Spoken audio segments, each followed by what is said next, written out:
নমস্কাৰ।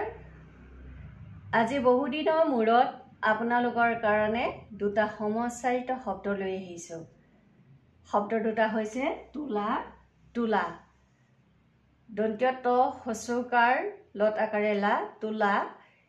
এই শব্দটো তিনিটা অৰ্থ আছে।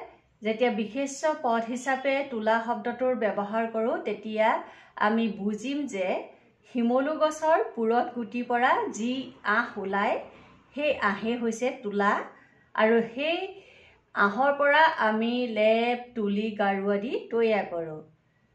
যেতিয়া তোলা শব্দটো ধাতু হিচাপে ব্যৱহাৰ কৰোঁ তেতিয়া ইয়াৰ অৰ্থ হ'ব কাঠি তোলা, তমাল তোলা আদি। উদাহৰণস্বৰূপে ল'ৰাটোক ৰাতিপুৱাতে কৈ আহিছোঁ তমালখিনি তুলি থবলৈ।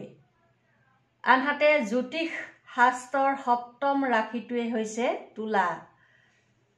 দন্ত্য তত উকাৰ লত আকাৰে লা, তোলা। ইয়াৰ অৰ্থ দুটা। ধাতু হিচাপে ব্যৱহাৰ কৰিলে তোলা শব্দটো সোণ ৰূপৰ ওজনক বুজায়। উদাহৰণস্বৰূপে নেকলেছডাল 1 তোলা সোণেৰে তৈয়াৰ কৰা হৈছে। 1 তোলাৰ মানে হৈছে আশী ৰতি।